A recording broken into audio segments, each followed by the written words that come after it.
أيها الإخوة الأفاضل،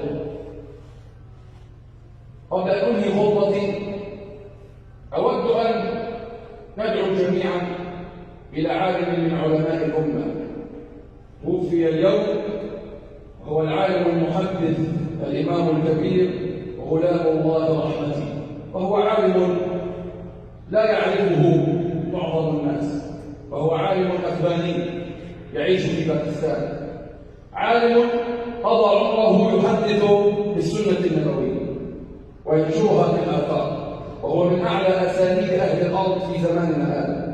توفي قبل ساعتين رحمه الله تعالى. نسأل الله عز وجل أن يرحمه وأن يغفر له وأن يتقبله. اللهم اغفر له وارحمه وعافه واعف عنه وأكرم نزله ووسع مدخله واغسله بالماء والثلج والبرد ونقه من ذنوبه وخطاياه كما